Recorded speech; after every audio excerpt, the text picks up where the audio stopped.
आइए अब उस नौजवान को आवाज देने जा रहा हूं जो आपके दिलों की धड़कन है। सच बोलना जिसने अपनी जिंदगी का मकसद बनाया है। सच बोलना कल भी मुश्किल था, आज भी मुश्किल है, लेकिन आज सच की तर्जुमानी करना एक नौजवान ने अपनी जिंदगी का मकसद बनाया है। मोहतरम आजम खान साहब यहाँ तशरीफ रखते हैं। उनकी दुआओं के नतीजे के तौर पर उस नौजवान को हमारी सूबाई हुकूमत ने अभी यश भारती जैसे एजाज से नवाजा। इमरान प्रतापगढ़ी किसी तारुफ के मोहताज नहीं है। नौजवानों के दिलों के जज्बात और एहसासात की तर्जुमानी वो अपने कलाम में करते हैं। आइए मैं उन्हें आवाज दूं कि वो अपने कलाम से नवाजे जनाब इमरान प्रतापगढ़ी। मुझे स्क्रीन पे देख रहे हैं, उनसे गुजारिश करता हूं कि इधर मुड़ जाएं। मैं लाइव ज्यादा खूबसूरत लगता हूं तो बेहतर होगा कि इधर आ जाएं आप। वहां सिर्फ आप देख पाएंगे, यहाँ सुन भी सकेंगे अच्छे से। मैं 4 मिसरे पढ़ता हूं और आपसे दुआएं मांगता हूं।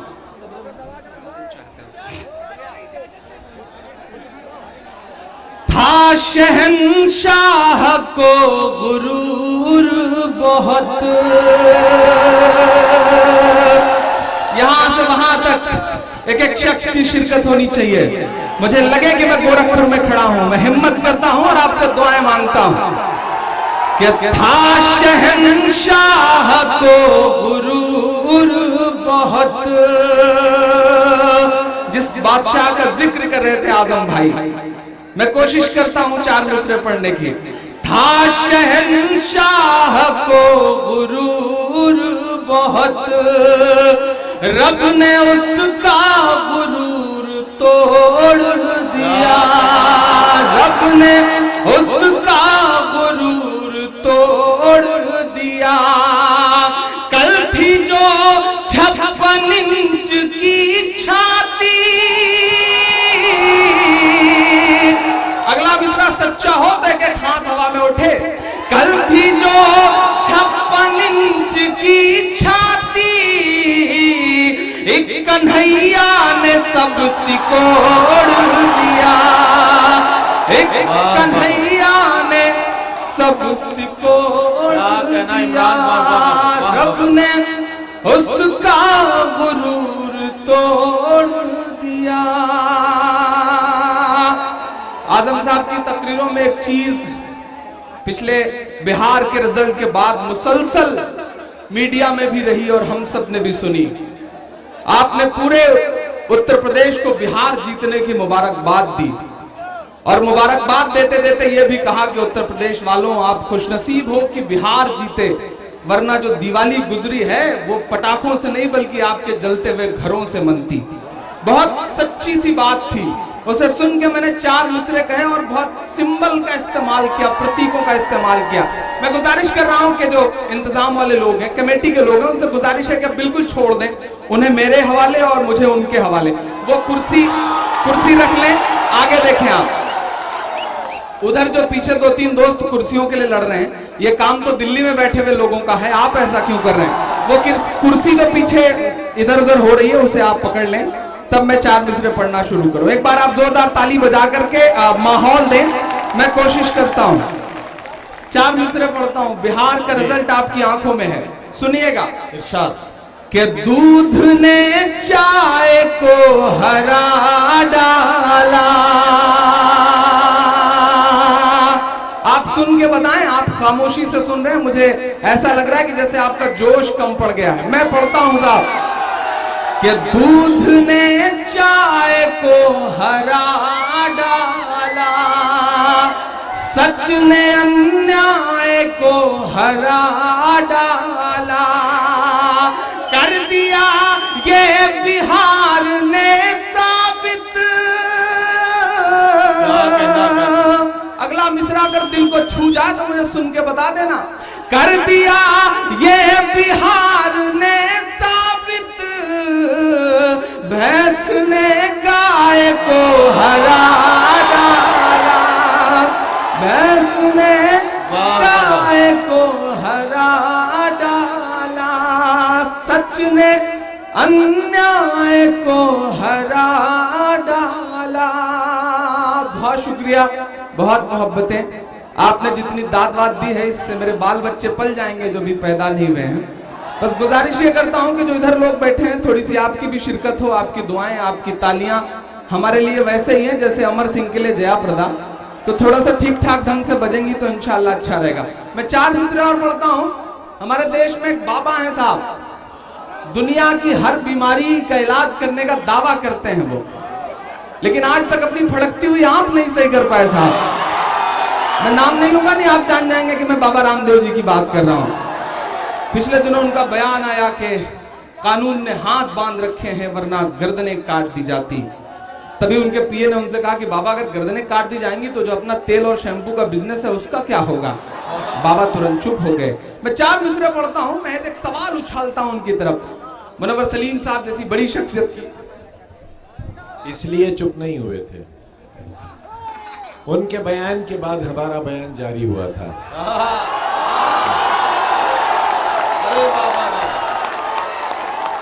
और हमने ये कहा था कि रामलीला मैदान से जनाने कपड़े पहनकर भागने वाले दुनिया के हिजड़े तेरे नाम पर शर्मिंदा हैं।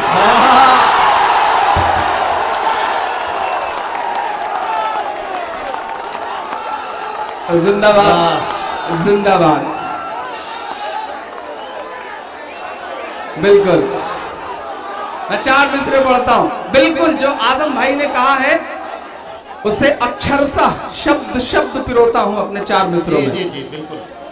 जो नफरत के सबब उठी थी वो ललकार किसकी थी।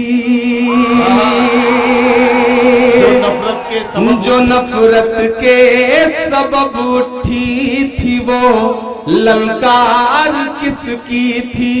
हमारे खून को प्यासी थी वो तलवार किसकी थी।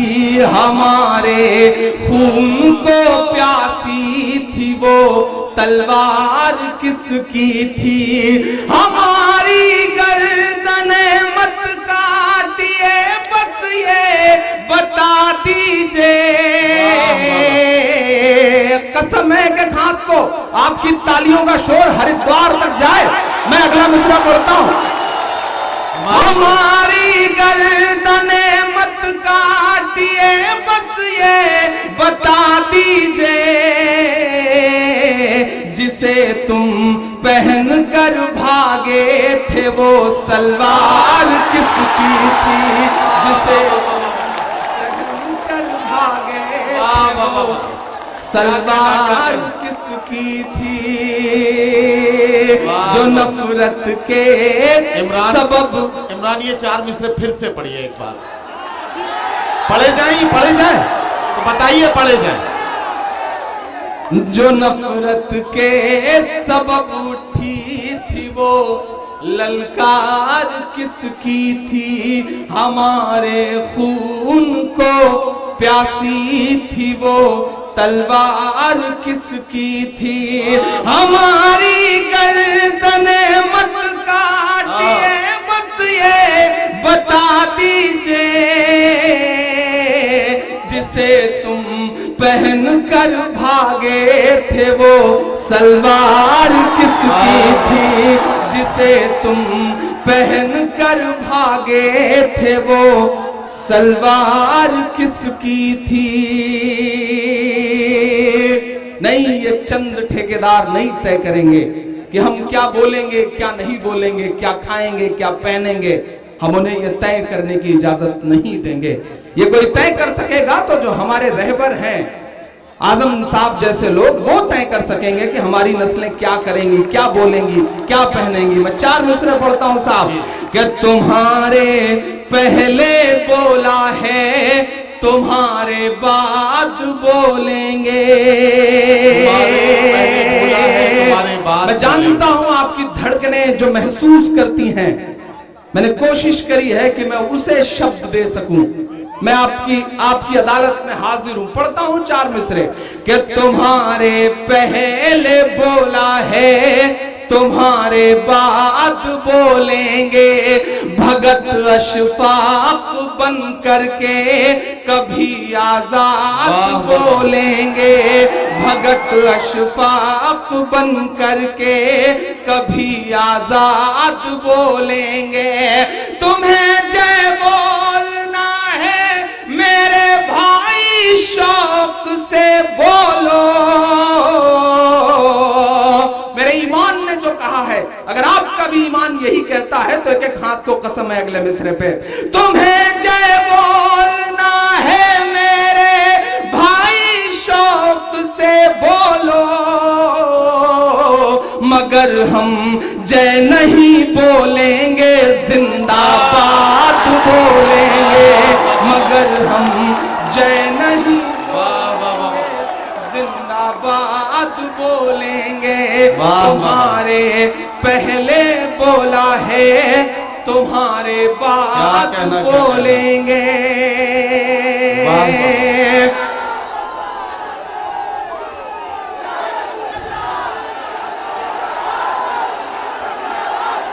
जी मैं कोशिश कर रहा हूं कि ज्यादा सुना सकूं दोबारा सुनने के चक्कर में देरी ना हो मैं ज्यादा सुना सकूं तुम्हें जय बोलना है मेरे भाई शौक से बोलो शुक्रिया हुकूमत का मुख्यमंत्री जी का आजम भाई का जिन्होंने अवाम का दर्द गाने वाले एक शख्स को अवार्ड देने का फैसला किया तो ये अवार्ड तो मेरे चाहने वालों का है मैं आप सब पे न्यौछावर करता हूं इस अवार्ड को और 4 मिसरे पढ़ता हूं कि मोहब्बत और चाहत का मोहल्ला लेके चलता है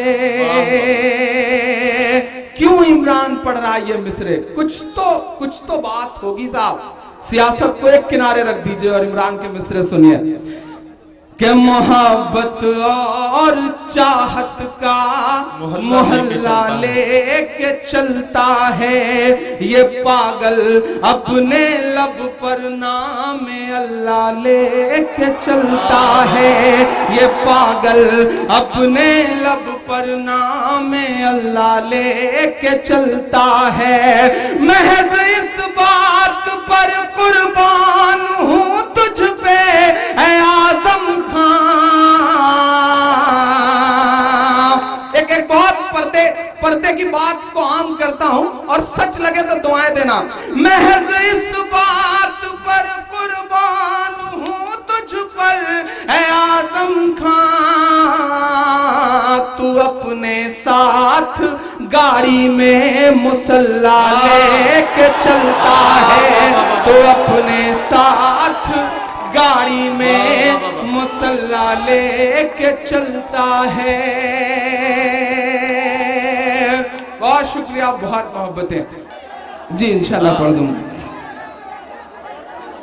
कि तेरी शोला बयानी से ज्यादा कौन समझेगा तेरी शोला बयानी से ज्यादा कौन समझेगा मुझे याद है कि बीच में बहुत जज्बाती होकर के आजम भाई ने एक बात कह दी थी कि दुनिया को बहुत तकलीफ है मुझसे तो कोई मुल्क अगर मुझे लेने को तैयार हो तो मैं छोड़ दूं मैं वहां चला जाऊं मुझे वो स्टेटमेंट याद है बहुत कौंधा था मेरे जहन में बहुत कुछ लिखा हम लोगों ने तमाम दोस्तों ने फेसबुक पर सोशल मीडिया पे उसके बाद आजम भाई अल्लाह को कुछ काम लेना था शायद आपसे बहुत बड़ा काम लेना था अल्लाह को आपसे वरना रामपुर से निकाल के अलीगढ़ क्यों जाते आप अलीगढ़ में इतना सब कुछ झेल करके बाबरी मस्जिद की शहादत के बाद सर पे कफन बांध के क्यों निकल पड़ते आजम खान कुछ तो बात थी अल्लाह को शायद बहुत बड़ा काम लेना था और वो काम आज बड़ी बड़ी इमारतों की शक्ल में आप सबके सामने है मैं 4 मिसरे पढ़ रहा हूं ये कुदरत के इशारे हैं साहब हम समझते हैं इसे हद तो यह है कि इस देश की सियासत का एक और चेहरा समझता है इसे अगर इमरान उसे पिरो सका हो तो ये जो मेरे बुजुर्ग बैठे हैं इनकी पेशानी की झुर्रियों में जो दर्द मैंने महसूस किया है वो अगर 4 मिसरों में ढल सका हो तो दुआएं देना नई पीढ़ी भी मुझे दुआएं दे साहब कि तेरी शोला बयानी से ज्यादा कौन समझेगा, तेरी शोला बयानी से ज्यादा कौन समझेगा। लहू का रंग पानी से ज्यादा कौन समझेगा, लहू का रंग पानी से ज्यादा कौन समझेगा। आज कुदरत की लाठी में कहाँ आवाज होती है। अगला मिसरा सच्चा लगे तो मुहर लगा देना मेरी बात पे। आज कुदरत की लाठी में कहाँ आवाज होती है, ये बातें आडवाणी से ज्यादा कौन समझेगा, ये बातें आडवाणी से ज्यादा कौन समझेगा। ठेकेदार तय करेंगे क्या पहनना है, क्या खाना है, और हद तो यह है कि वो ये तय करेंगे कि आपको कितने करने हैं। अच्छा, बहुत समझदार लोग हैं अल्हम्दुलिल्लाह, यहाँ के बहुत समझदार लोग हैं। मैं आपकी समझदारी को सलाम करता हूँ और 4 मिसरे पढ़ता हूँ कि तेरी मर्जी है जो चाहे तू मेरे यार पैदा कर, भले ही चाय वाला या के चौकीदार पैदा कर, भले ही चाय वाला या के चौकीदार पैदा कर। अगला मिसरा आप उछल जाएंगे मैं जानता हूं, बताइएगा मुझे। भले ही चाय वाला या के चौकीदार पैदा कर, बड़ी हैरत है वो खुद एक भी पैदा न कर पाए।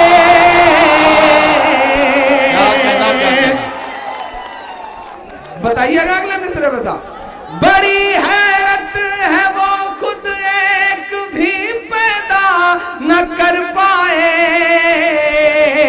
जो हर भाषण में कहते हैं कि बच्चे 4 पैदा कर, जो हर भाषण में कहते हैं कि बच्चे 4 पैदा कर। बहुत शुक्रिया। जाने कितने दुख सहता है भीगी पलकों से एक बेटा, भारत माँ से ये कहता है। थोड़ा सा एक पढ़ी लिखी सी नज़्म पढ़ता हूँ, शायरी वायरी है या नहीं है मैं नहीं जानता, लेकिन बस ये जानता हूँ कि मेरे दिल का दर्द है, और अगर मेरे दिल का दर्द आपके दिल के दर्द को छू जाए तो मेरा साथ दे दीजिएगा। मैं पढ़ता हूँ साहब कि माँ तेरा आंचल छोड़ के हम 47 में भी नहीं गए। इससे बड़ा सबूत क्या हो सकता है साहब। आप बाय डिफॉल्ट हिंदुस्तानी हैं, हम बाय चॉइस हिंदुस्तानी। हमने चुना है हिंदुस्तान को, हमारा हक 2 गुना है। मैं पढ़ता हूं कि माँ तेरा आंचल छोड़ के हम 47 में भी नहीं गए, जिन्ना की और सावरकर वाली साजिश में भी नहीं गए, जिन्ना की और सावरकर वाली साजिश में भी नहीं गए, लेकिन तुझको सहमे सहमे हालात नहीं दिखते हैं माँ, लेकिन तुझको सहमे सहमे हालात नहीं दिखते हैं माँ। जलते कश्मीर बंबई और गुजरात नहीं दिखते हैं माँ, जलते कश्मीर बंबई और गुजरात नहीं दिखते हैं माँ। जब जुबान खोले तो हम गद्दार लिख दिए जाते हैं। ये नज़्म बगावत नहीं है, ये दिल का दर्द है। कभी आपने सोचा है कि जिन बच्चों को उठाया जाता है उस दिन अखबारों के फ्रंट पेज पे पूरा पेज भरा होता है कि फलानी जगह से आमिर नाम का दहशतगर्द पकड़ा गया। 13 साल बाद जब अदालत उसे 22 बरी करती है तो 13वें पेज पे इतनी छोटी सी खबर होती है कि आमिर नाम का दहशतगर्द सुप्रीम कोर्ट से बाइज्जत बरी किया गया। एक सवाल पूरे हिंदुस्तान की फजाओं में तैरता है नफरत की सियासत करने वालों की तरफ से कि हर दहशतगर्द मुसलमान क्यों होता है। हम ये मानते हैं कि मुसलमान दहशतगर्द नहीं है, लेकिन हर दहशतगर्द मुसलमान क्यों होता है। मैं उनसे एक सवाल पूछता हूं कि अदालतों से बाइज्जत बरी होने वाला हर बच्चा मुसलमान क्यों होता है। यह भी बहुत बड़ा सवाल है, इस पर भी देश को सोचना पड़ेगा। मैं पढ़ता हूं और दुआएं मांगता हूं आपसे कि मां तेरा आंचल छोड़ के हम 47 में भी नहीं गए, जिन्ना की और सावरकर वाली साजिश में भी नहीं गए। मां जब जुबान खोले तो हम गद्दार लिख दिए जाते हैं, हर एक हादसे के हम जिम्मेदार लिख दिए जाते हैं। जब पड़ी जरूरत तब तब हमने पहले शहीद ब्रिगेडियर उस्मान से लेकर के अभी सियाचिन में बर्फ की चादर ओढ़कर सोए हुए शहीद मुश्ताक अहमद तक इमरान के मिसरे लागू होते हैं। मैं पढ़ता हूं कि जब पड़ी जरूरत तब तब हमने, जब पड़ी जरूरत तब तब हमने सर पर कफन लपेटे हैं। माँ हम भी तेरे बेटे हैं, माँ हम भी तेरे बेटे हैं, माँ हम भी तेरे बेटे हैं, माँ हम भी तेरे बेटे हैं। माँ हम अपने नन्हे पैरों से चलने की कोशिश में है। एक बहुत बड़ी तादाद में मेरे सामने साहिब ईमान बैठे हुए हैं। मैं एक बहुत जिम्मेदारी भरी बात अपने बड़े, उन्हें मेरे अब्बू की तरह है वो, बड़े भाई की तरह है वो, मैं उनके सामने बहुत जिम्मेदारी भरी बात कहता हूं कि चंद लोग आए हैं साहब पैराशूट से आपके यहाँ, लेकिन आपसे जिम्मेदारी से एक बात कहता हूं कि इस मुगालते में मत रहना कि आपकी लड़ाई सिर्फ भाई लोग लड़ रहे हैं। इस गफलत में बिल्कुल मत रहना कि आपकी लड़ाई सिर्फ मुसलमान लड़ रहे हैं, क्योंकि रात के 2:30 बजे सुप्रीम कोर्ट की चौखट पर इंसाफ बचाने की आखिरी उम्मीद लेकर के जो वकील खड़े थे उसमें से एक भी मुसलमान नहीं था साहब। सारे के सारे इस देश के सेकुलर हिंदू थे। सैल्यूट करिए अपने आसपास के ऐसे चेहरों को, सैल्यूट करिए साहब, पनपाइए अपने आसपास और ऐसे चेहरे। आप गुजरात गुजरात गुजरात चिल्लाते हैं, लेकिन गुजरात के मसले को सच में अदालत तक ले जाने का जिसने काम किया वो कोई मुसलमान नहीं है, उसका नाम तीस्ता सीतलवाड़ है। सैल्यूट करिए ऐसे चेहरों को, सैल्यूट करिए तीस्ता सीतलवाड़ को, सैल्यूट करिए अरुंधति रॉय को, सैल्यूट करिए कुलदीप नैयर को, सैल्यूट करिए शहीद हेमंत करकरे को, जिन्होंने बताया कि दहशत के और भी चेहरे हुआ करते हैं, और अगर वो कुछ दिन और जिंदा रह गए होते तो शायद आपके यहाँ का सबसे बड़ा दहशतगर्द जेल में होता। यह भी एक बहुत बड़ी सच्ची बात है साहब। सैल्यूट करिए अपने आसपास के ऐसे चेहरों को जो सच में हिंदुस्तान में कौमी एकजहती को बचाए हुए हैं। मैं आखिरी बंद पढ़ता हूं इस नज्म का कि मां हम अपने नन्हे पैरों से चलने की कोशिश में है, इस रंग बदलती दुनिया के संग ढलने की कोशिश में है। हो मुसलमान तो क्या उसकी भी जान तो जाही होती है। कैकेयी और भरत का एक प्रसंग है, मैं उसे पिरोता हूं एक मिसरे में कि हो मुसलमान तो क्या उसकी भी जान तो जाही होती है, बेटा कैसा भी हो जाए पर मां तो मां ही होती है। जिस दिन का यह हादसा है उसके 3 दिन बाद दिल्ली के जामिया यूनिवर्सिटी में मुशायरा था। केजरीवाल साहब मेहमान खुसूसी थे। माइक पर खड़ा हुआ तो पीछे से नज्म पढ़ते हुए मेरे शायर दोस्तों ने कहा आजम भाई कि इमरान साहब यहाँ सोच समझ के पढ़िएगा, यहाँ से आवाज वहां तक जाती है। मैंने कहा यही तो मैं चाहता हूं कि मेरी आवाज वहां तक जाए।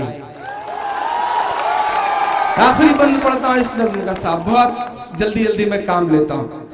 भरोसा जो टूटा इंसानियत से उसे किस तरह आप लौटा सकोगे, बताओ मेरा बाप लौटा सकोगे, बताओ मेरा बाप लौटा सकोगे। वो गांधी के इस देश से कह रही है, वो नफरत के परिवेश से कह रही है। वो गांधी के इस देश से कह रही है, वो नफरत के परिवेश से कह रही है। सियासत के मासूम चेहरे भी सुन ले। हमारे मुख्यमंत्री जी युवा हैं, बहुत अच्छे हैं, आवाम का दर्द महसूस करते हैं। मैं उन्हें इस दर्द को महसूस करने के लिए सल्यूट करता हूं। मुआवजे बहुत देते हैं, लेकिन मैं बहुत आज पूरी भीड़ के बीच में आज इमरान उनके छोटे भाई जैसा ये गुजारिश करता है कि हमें मुआवजे न दिए जाएं। उत्तर प्रदेश में ऐसे हालात पैदा कर दिए जाएं कि मुआवजे देने की नौबत ना आए। बस हम इतना चाहते हैं और कुछ नहीं चाहते। मैं पढ़ता हूं। वो गांधी के इस देश से कह रही है, वो नफरत के परिवेश से कह रही है। सियासत के मासूम चेहरे भी सुन ले। वो राहुल से अखिलेश से कह रही है, ये धर्मांध से अंध भक्तों के जरिए, ये धर्मांध से अंध भक्तों के जरिए हुआ है। जो वो पाप लौटा सकोगे, बताओ मेरा बाप लौटा सकोगे, बताओ मेरा बाप लौटा सकोगे। कि हवाओं की सरगोशियां कह रही हैं, ये सच की फरामोशियां कह रही हैं। हवाओं की सरगोशियां कह रही हैं। आशा भोसले के बेटे के बर्थडे तक पे ट्वीट करने वाला इंसान, अफगानिस्तान के राष्ट्रपति को 72 दिन पहले ट्विटर पे जन्मदिन की मुबारकबाद देकर के फजीहत करने वाला इंसान, दिल्ली से महज 38 किलोमीटर दूर आंसू नहीं देखता, लाशें नहीं देखता। एक मिनट। हाँ जी। आजम भाई ने एक बात कही कि उसे इंसान नहीं सिर्फ आदमी कहा जाए। बहुत शुक्रिया, आज से सिर्फ आदमी कहा जाएगा।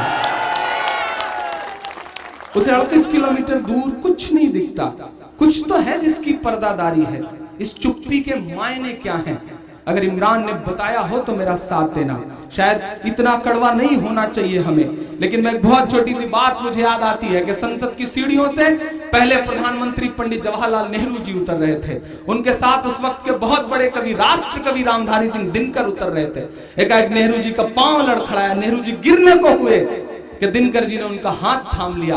तो नेहरू जी ने कहा कि दिनकर जी आपका बहुत शुक्रिया, आपने मुझे गिरने से बचा लिया। तो दिनकर जी के जवाब को हम तमाम शायरों का जवाब समझा जाए।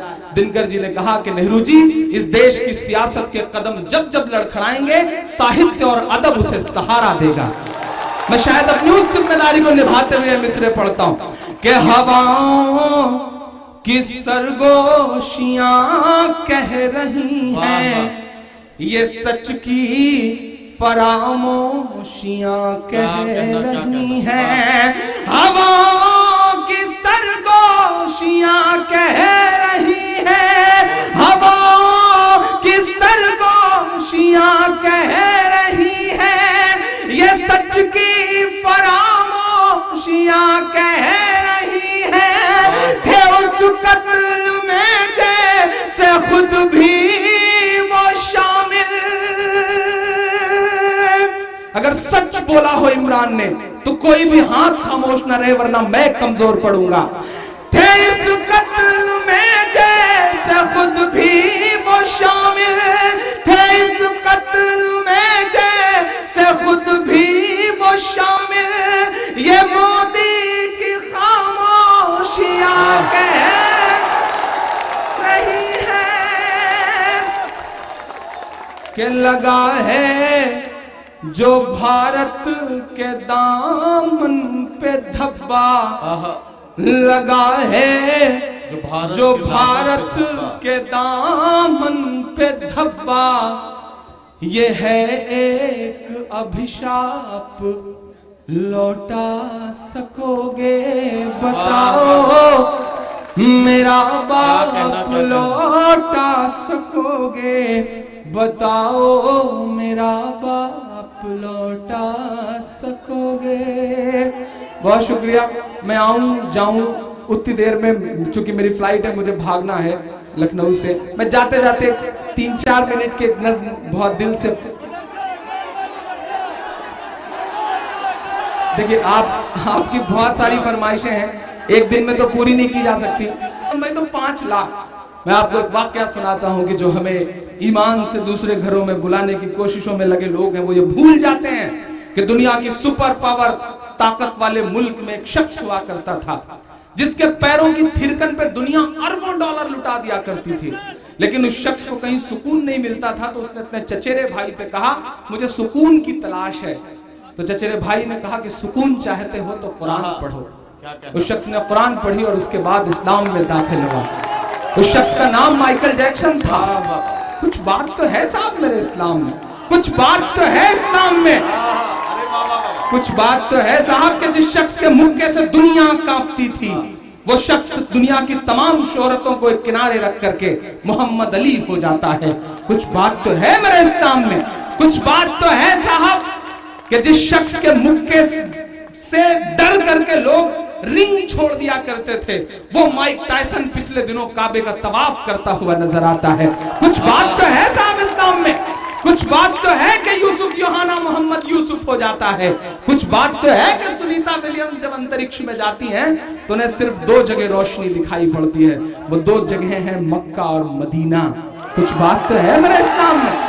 आप रेट भी लगा रहे हैं तो 5 लाख मैं नज़्म पढ़ता हूँ आदम भाई और दुआएं मांगता हूँ आपसे। कह रहा हूं मैं ये नाप कर तोल कर, सुन के बताइएगा। इधर जो कुर्सियों पे बैठे लोग हैं कसम खा के आए हैं कि दाद नहीं देंगे, मैं उनसे भी शिरकत चाह रहा हूं साहब, थोड़ा सा बेदार हो जाइए। कह रहा हूं मैं ये नाप कर तोल कर, अपने ईमान की आवाज पर बोल कर, अपने ईमान की आवाज पर बोल कर, ख्वाब घर वापसी का जो बुनते हैं वो, ख्वाब घर वापसी का जो बुनते हैं वो, मेरी धड़कन सुने कान को खोल कर, मेरी धड़कन सुने कान को खोल कर, हम मोहम्मद के इस्लाम की शान पर। अगला मिसरा अगर दिल को लग जाए तो मुझे भी देखना है कि आप उनसे कितनी मोहब्बत करते हैं।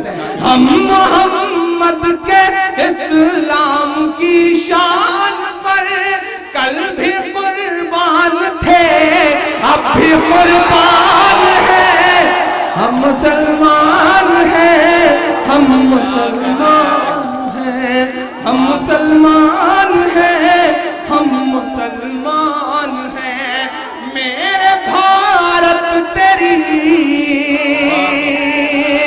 मेरे भारत तेरी आन है, शान है। हम तेरी सरहदों के निगहबान हैं।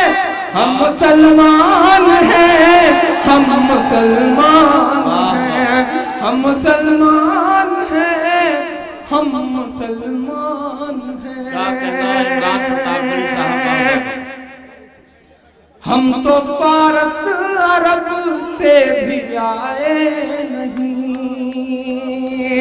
मैंने बचपन में आंख खोली तो जब मैं सड़क पार करते हुए मेरे मेरे पैर लड़खड़ाने लगते थे तो सीताराम चाचा रहते थे, वो मेरी उंगली पकड़ के मुझे सड़क पार करवाया करते थे। भगवती चाचा मुझे गाड़ियों से बचाया करते थे। हमने उस हिंदुस्तान में आंखें खोली। ये कौन है जो नफरतों के सौदागर हैं? मैं पढ़ता हूं साहब कि हम तो फारस अरब से भी आए नहीं, तेरे अपने हैं हम तो पराए नहीं, तेरे अपने हैं हम तो पराए नहीं। इस तरह से सितम हम पे ढाए गए, इस तरह से सितम हम पे ढाए गए, मुद्दतें हो गई मुस्कुराए नहीं, मुद्दतें हो गई मुस्कुराए नहीं। बोलना तो पड़ेगा, बहुत चुप्पी खतरनाक होती है, वक्त से आंख मिलाना पड़ेगा, बोलना पड़ेगा, क्योंकि जो वक्त से आंख नहीं मिलाते वक्त उनसे बहुत बुरा इम्तिहान लेता है। जिन अंग्रेजों की हुकूमत में कभी सूरज नहीं डूबता था, वो वक्त से आंख नहीं मिला सके तो आज उनके राजाओं के कपड़े बैंड बाजे वाले पहनते हैं। वक्त से आंख तो मिलाना पड़ेगा साहब। तब मैं मिसरे पढ़ता हूं, मुद्दतें हो गई मुस्कुराए नहीं। इमरान बोलता है इन मिसरों में कि मेरे पुरखों की जागीरदारी है ये। बीच में जो तस्वीर लगी है मौलाना साहब की, मैं उन्हें नजर में रखा और मेरे मिसरे सुने कि मेरे पुरखों की जागीरदारी है ये, मत समझना कि हम लोग मेहमान हैं, हम मुसलमान हैं, हम मुसलमान हैं, हम मुसलमान हैं, हम मुसलमान हैं। मेरे भारत तेरी आन है, शान है, हम मुसलमान हैं, हम मुसलमान हैं। हमारे मजहब को दहशत से जोड़ने वाले वो तथाकथित लोगों, आप इस्लाम को लहू बहाने वाला मजहब कहते हैं। अरे जो मजहब वजू करते हुए नाहक पानी बहाने तक की इजाजत नहीं देता, वो लहू बहाने की इजाजत कैसे दे सकता है? हम तो उनके मानने वाले हैं जिन पर रोज कूड़ा फेंका जाता था। एक दिन नहीं फेंका गया तो उस बुढ़िया का हाल चाल लेने के लिए उसके घर गए। जो इस्लाम का लिबास या चोला ओढ़ करके दहशत कर रहे हैं पूरी दुनिया में, मैं उनकी मजम्मत करता हूं यहां इस बहुत जिम्मेदारी भरे डाइस से।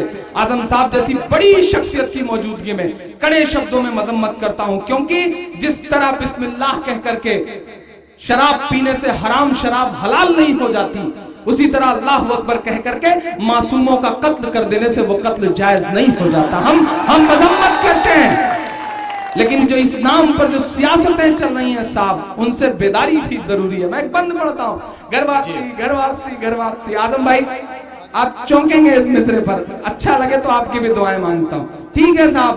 मैं दो नाम गिना रहा हूं, अगर करिए तो उनकी घर वापसी करिए। पढ़ता हूं साहब, सुनेगा कि सब पे लागू न ये बेबसी कीजिए। अभी जो ये बड़ी बड़ी बातें कर रहे थे उन्हें राज्यसभा भी भेजा गया साहब, तो मैं स्वामी जी के नाम ये मिसरे करता हूं कि सब पे लागू न ये बेबसी कीजिए, अपने घर की भी कुछ चौकसी कीजिए, अपने घर की भी कुछ चौकसी कीजिए। और अब चौंकना तो बताना, अपने घर की भी कुछ चौकसी कीजिए। हो वो मुख्तार नकवी या हो शहनवाज, पीछे तक अभी भी आप खामोश हैं। हो वो मुख्तार नकवी या हो शहनवाज, पहले उनकी तो घर वापसी कीजिए, पहले उनकी तो घर वापसी कीजिए। क्या कहना?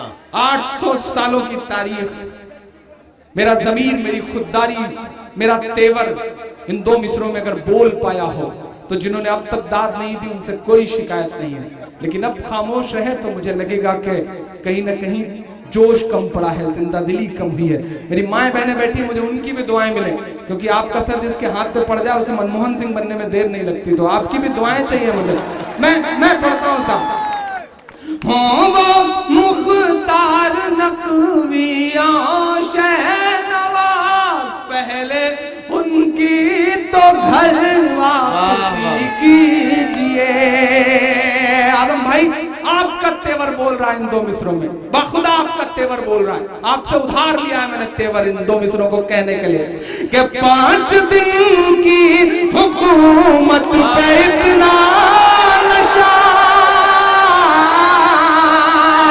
अभी भी जो लोग खामोश हैं मुझे उनकी भी शिरकत चाहिए इन मिसरों पे, मुझे ऐसा न लगे कि आप कमजोर हैं। 5 दिन की हुकूमत पे इतना नशा, 5 दिन की हुकूमत पे इतना नशा, हम तो वो हैं जो सदियों से सुल्तान है।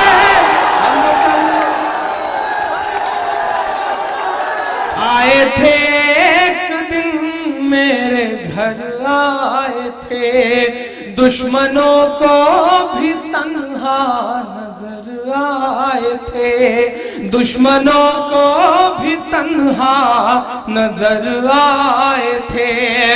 ऊंट पर अपना खादिम बिठाए हुए, ऊंट पर अपना खादिम बिठाए हुए, मेरी इस सरजमी पर उमर आए थे, मेरी इस सरजमी पर उमर आए थे, जिसकी परवाज है आसमानों तलक,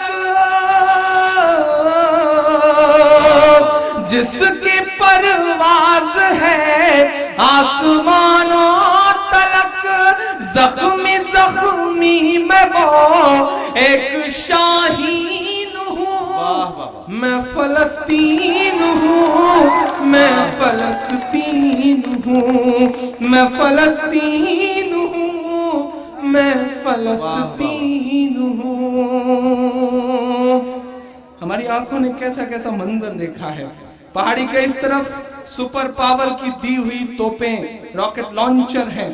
हमारी आंखों ने ऐसा भी बेशर्मी का मंजर देखा है कि उन तोपों के बगल में कुर्सियां लगा करके कोक की बोतल लेकर के अधनंगे कपड़े पहने हुए लड़के और लड़कियां इजराइल के हर तोप के गोलों पर चीयर्स कर रहे हैं और उधर लाशें गिर रही हैं, मासूम मासूम बच्चों की लाशें।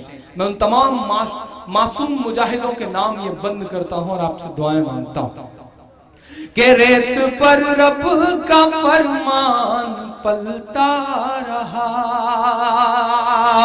रेत पर रब का फरमान पलता रहा, मेरे दामन में ईमान पलता रहा, मेरे दामन में ईमान पलता रहा, मेरे बच्चे लड़े आखिरी सांस तक,